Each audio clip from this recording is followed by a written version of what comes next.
भगवान कब के हमारा अनादि। अच्छा रामचरितमानस कभी आपको वैसा लगता है कि माने उसमें ताजगी आ गया? आप जितनी बार पढ़ेंगे, जितनी बार सुनेंगे भगवान राम के चरित्र को, उसमें ताजगी आएगी, आनंद की अनुभूति होगी, नयापन दिखेगा, एनर्जी दिखेगी, ऊर्जा दिखेगी। जबकि त्रेता का रचा हुआ है, बाबा तुलसी ने कब लिखा था महाराज? त्रेता में। लेकिन देखिए इतने अरसे के बाद भी भगवान राम जी की ख्याति को आप क्या कह सकते हैं महाराज?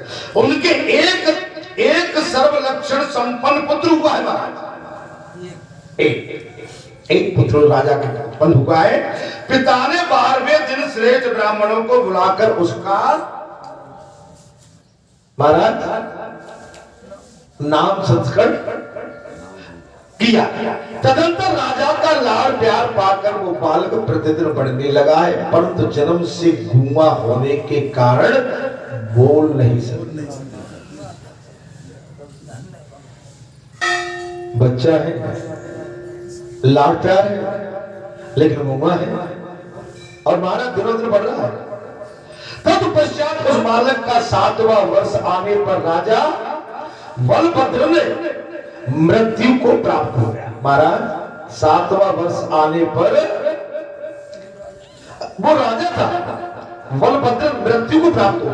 तब मंत्रियों ने राजा के उसी पुत्र को राज सिंहासन पर बिठाया, क्योंकि उनके दूसरा कोई पुत्र। जब बालक 7 वर्ष का हुआ तो उसने, वहां के मंत्रियों ने और राजगुरुओं ने उस बालक को राज सिंहासन पर बैठा दिया, क्योंकि राजा के और कोई पुत्र था ही। इस प्रकार राज सिंहासन पर बैठे हुए बाल अवस्था से युक्त गूंगे राजा के राज्य में सब ओर विलय होने लगा और जल जंतुओं की भांति बलवान लोग सर्वत्र द्रोणों को सताने लगे, क्योंकि राजा बोल नहीं सकता, कमजोर था, बता नहीं सकता। तब मंत्रियों ने अपनी प्रेरित वशिष्ठ जी से कहा। तब अच्छा वशिष्ठ जी कब किया मतलब अनादि की। वशिष्ठ जी अनादि। हे मामुने, इस राजा के बोलने के लिए कोई उपाय तो जिसे राज का संचालन ठीक ढंग से कर सके, क्योंकि राजा गूंगा हो, बोल नहीं पाए, तो वो अपनी बात प्रजा के सामने, मंत्रियों के सामने, गुरु के सामने और कैसे अपनी बात रख पाए। इस पर बहुत चिंता हुई है महाराज। गुरु वशिष्ठ जी से ये बात रखी गई। इसकी जड़ता से ही सारी पृथ्वी उजड़ जा रही है और ये बोल नहीं पा रहा है, इसलिए सारी पृथ्वी उजड़ रही है। बात रखना। अच्छा जहां पर व्यासपीठ पर बैठे, अगर बैठे रहे गूंगा बन के, तो क्या बात मिल पाएगी? कोई पुजारी हो घर का, परिवार का कोई मुखिया हो और मुखियापन उसको दे दो, वो बोल नहीं पाए तो बात बन पाएगी? अतः कोई उचित उपाय कीजिए। तब दीर्घ काल तक विचार करके वशिष्ठ जी ने मंत्रियों से कहा, हटकेश्वर क्षेत्र में सब कामनाओं को देने वाला सारस्वत नामक तीर्थ है, वहां राजा स्नान कर।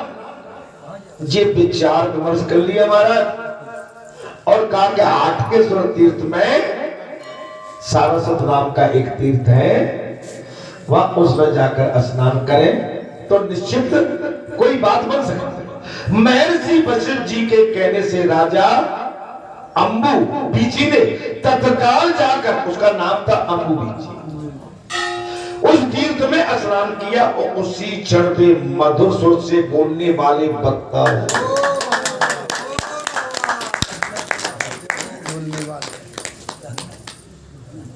भगवत कृपा जहां होती है वहां सब कल्याण हो जाता है। आप हम जानते नहीं थे राम जी की सीताराम कहना, आज भी भले ढंग से नहीं जानते, लेकिन कुछ तो जानने लगे, कुछ तो बैठने लगे, धर्म कर्म को पहचानने लगे। बालाजी धाम न बना होता तो हम कहीं खिसक गए होते, सरक गए होते, पता नहीं कहां भटक गए होते। अभी पिछले शनिवार कोई माता की जो अर्जी लग गई थी, उसका बेटा कोमा में था, 1.5-2 महीने से कोमा में, तो माता गदगद होके आई, चिल्ला के बोली क्या आज बोलने लगा, बोले मैं कथा कराऊं, रामायण कराऊं और फलाना, वो तो पैसे भी बोल के क्या बोल, मैं उस चीज को नहीं कहना चाहता, उधर चढ़ाऊंगा। हमने भैया तुम्हारा काम हो गया, तुम क्या करोगे तुम जानो, तुम्हारा काम। आप अंदाज लगाओ, आप सुनी हुई बात मानोगे कि या समझी हुई और सामने दिख रहा को बात मानोगे, चल रही है। अरे भगवान जिसके हो जाते हैं, भगवान जिसके लिए कर देते हैं, भगवान जिसकी बना देते हैं, वो भगवान का अपने आप बन जाता है। अब तुम कहोगे कि ऐसा कोई होता है चित्त में जाके गूंगा बोलने लगे, तो भाई मरे मरे यहाँ पर जिनकी सांस थमी है वो जिंदे होके और जाकर आगे जो प्रमाण है। ये तो आप त्रेता की बात सुन रहे हैं, सतयुग की बात सुन रहे हैं, ये तो कलयुग की बात है।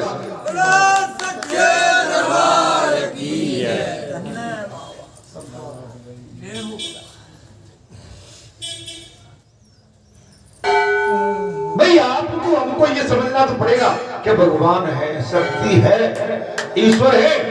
अगर ईश्वर न होते तो अभी आप देखो जो काम प्रारंभ होगा वो अपने आप आ चले और इनके अंदर घुस गए। बोले करो इतना बड़ा महायज्ञ हुआ था, कोई किसी से मांगने गए थे क्या तुम कहीं?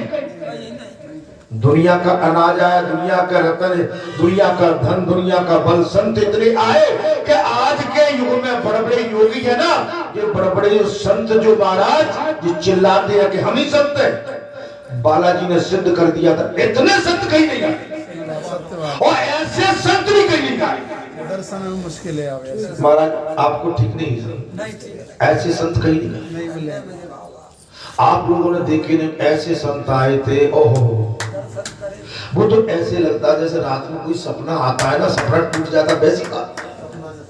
जो आज के जो संत बोलते हैं, जो चिल्लपों कर रहे हैं, जो पीठाधीश बन गए हैं, जबड़े की पंचायत कर रहे हैं, लेना एक न देना दो, जिनका त्याग नहीं है, वैराग नहीं है, करने की क्षमता नहीं है, कराने की क्षमता नहीं है, केवल बड़पन चाहती है। हनुमान जी ने सिद्ध कर दिया था। कोई क्षेत्र में संत था या जिसको प्रेरणा दी वो क्या जन्म जाति संत था क्या? तो कैसे हो गया देखा सब बाबा। तो इसमें अब क्या छूट गए? अरे ये तो लाए सजीवन प्राण,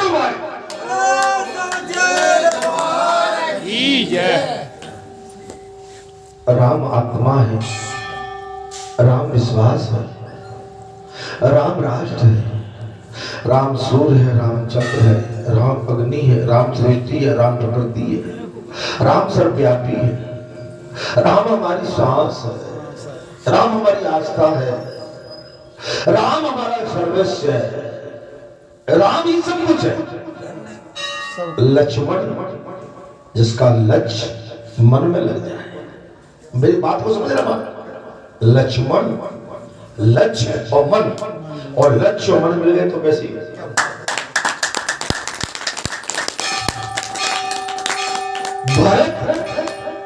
भरत भाव का रथ, भरत महाराज इधर देखिए क्या बोल रहे हैं, भाव का रथ, भक्ति का रथ, भरत भाव का रथ, भक्ति का, शत्रुघ्न शत्रुओं का विनाश करने वाले, राक्षसों का वध करने। राम लक्ष्मण भरत शत्रुघ्न 4 मिल जाए तो क्या करोगे? आपके पास तो सब है, राम भी है, लक्ष्मण भी है, भरत भी है, शत्रु सब और सबसे बड़े हनुमान आपके सामने।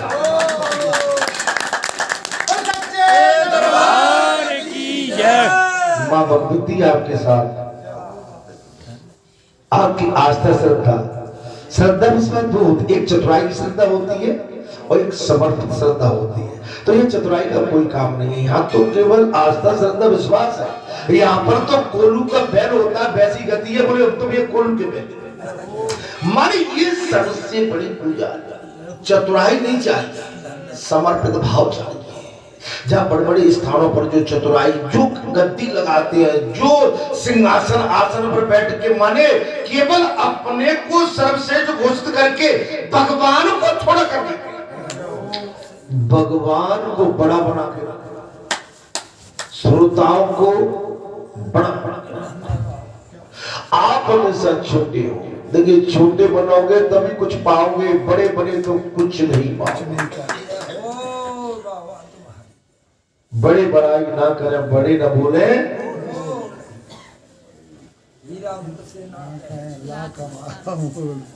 कभी अपनी प्रशंसा करो। घर परिवार, अच्छा देखो, घर के अंदर भी हम बड़े हैं, हम पैसे वाले हैं, हम पर इतना धन, ये धन बेकार है। मैंने प्रातः काल की कथा में कहा, रावण के बराबर कोई था कैसे प्रशंसा लगा, लेकिन रावण का विनाश हो गया। रावण अहंकार के कब्जे में आ गया, और अहंकार हमेशा जीव का विनाश करता है। भाई से तो घृणा, पड़ोसी से तो घृणा, परिवार में अच्छी घृणा की भाव ही क्या दिया। अरे कभी तो किसी को ढंग से देखो। अगर मेरे ढोलक वाले ने इनको नमन कर दिया, मेरे ढोलक वाले ने इनकी जड़बंदा कर दी, तो बगल में बैठा वो बेच रहा है पहले मेरी जड़बंदा करो। जड़बंदना धमका के नहीं कराई जाती, जड़बंदना भाव से, प्रेम से। तुम्हारे अंदर उसके प्रति भाव क्या? अगर तुम्हारे अंदर ईगो भरा हुआ है, घमंड भरा है किसी भी बात का, तो तुम कितने भी तुरंखा बने रहो, कोई नहीं तुम्हारे जड़बंदना करने वाला। राम ऐसे ही राम नहीं बन गए, राम ने पहले प्रेम बस में सबको किया।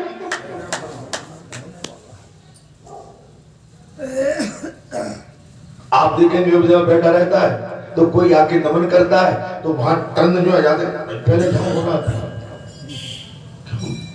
क्या बात है, होती है कि नहीं?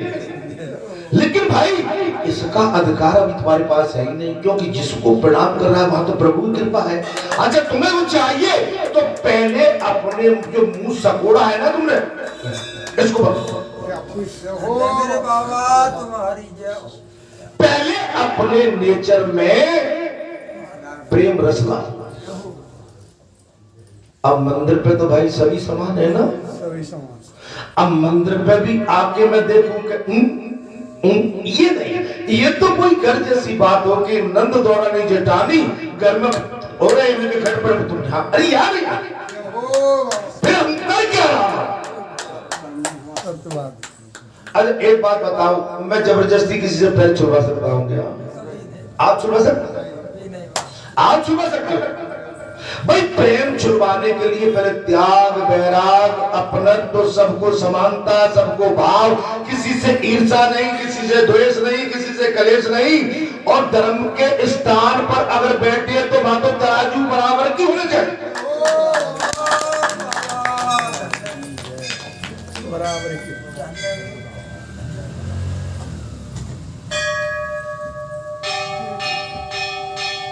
रावण को जय भावई हो गई थी, और हमारे जो इसके घेरे में आ जाता है ना महाराज, निकल जाता है। अब व्यास पीठ पे जो बैठा हुआ है उसके लिए तो सभी सम्माननीय, आदरणीय, माननीय, पूजनीय, और जो भी आ रहे हैं भगत वो भी व्यासपीठ को पूजनीय मानते हैं। आदान प्रदान दोनों तरफ से हो रहा है, लेकिन उसमें कोई कहते देखो इसने है तो ये कर लिया, मुझे भी करना था। अच्छा, वो व्यासपीठ, जो व्यासपीठ पे जो आसीन है वो देख रहा है, देखो यहाँ बाल गड़बड़ हो गया। क्यों महाराज? आप तो सब जानते हैं, बस मैं जनरली होता है। इससे बचना चाहिए। आपको अगर पूजा करवानी है तो हनुमान जी की पूजा आज कल युग में और देवी भगवती की ऐसी नहीं हुई, इन्होंने कई युग निकाल दिए। पहले सेवा करो, पूजा करो, अपने पराये का जो भेद है उसको छोड़। मेरा बेटा, मेरा नाती, मेरा परिवार, मेरा गोत्र, मेरा खानदान, मेरा गांव, फलाना, ये इससे अलग हो रहा है। यहाँ पर कोई बात है क्या? ऐसी बात है, मैं कहता कि हो रहा है, ऐसी कोई बात है, इससे बचना समान। अब पुजारी के पैर तो पड़ेंगे दुनिया में, उधर वो पुजारी दुनिया पड़ेगी। अब बाबा तुम्हारे भगत जी कहते हो पुजारी के पैर पड़े, मैं तो कभी नहीं कहा। आज मुझे 27-28 साल हो, मैंने कभी नहीं कहा पुजारी को ज्यादा जानते, मुझे खुशी है भाई मैं रहता ही नहीं, पुजारी को जाने नहीं। अब मैं ईर्ष्या करूंगा मेरे बाबा, नहीं मैं ईर्ष्या करूंगा तो मेरी ईर्ष्या से कम हो जाएगा पुजारी का व्रत। मैं भैया देखो, मैं तो बड़े सीधी कहने वाला हूँ भाई, मेरे बाबा, और मैं वैसे इठा जा रहा हूँ। और भाई मौका पड़ेगा तो अपने से मुंह राम राम हो जाएगा, और नहीं करने तो बढ़िया है, जब अपना जाकर भाई जितने कर रहे वही ठीक है। अच्छा वो भी नहीं करेंगे तो क्या ले लो, सही बात है। तुम टेढ़े घूमो महाराज, क्या बात ये नहीं। जैसे कोई दद्दू है, कोई गांव का पुरखा है कि दादा से सब बात करते, हमसे क्यों नहीं करते? भाई दादा में कुछ तो गुण होंगे तब बात कर। आपको अगर बात करनी है तो आप भी ऐसे बन जाओ तो आपके पीछे लोग लगे रहेंगे। तीन का मतलब होता है कि गूंगा, बहरे, अंधे, लंगड़े, लूले जिनके गर्भ नहीं ठहर पाते महाराज, उनके गर्भ भी ठहर रहे, उनके बच्चे हो रहे। कल पिछले शनिवार को के दत्तू आए, बोले बाबा हाँ, बोले दो ना बबुए, ठीक है दो ही मोनी है।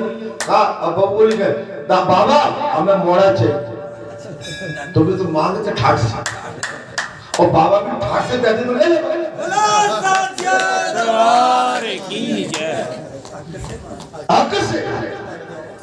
अभी कहा ना कि सुनाने वाला और बुलाने वाला। अब तुम्हें लेने की क्षमता नहीं है तो लेने की क्षमता तो बनाना पड़ेगी। आप डरे डरे से दुखे से कौन ने कहीं के भाना किया बोला, चुपचाप गए भाना किया बोले, कौन ने कान में कह दी कि वहां जाके नहीं महाराज, मेड़ पे जाके नहीं, एक पत्थर पट के आना, वहां पट के आए, इससे काम नहीं बनता। आप तो एक की पूजा करो, एक को पकड़ लो, मैं गारंटी देता हूं। अरे ये तो मंदिर है, एक कहीं पत्थर भी आपने रख दिया है ना, अगर उस पत्थर की पूजा करोगे तो वहीं से कल्याण होगा।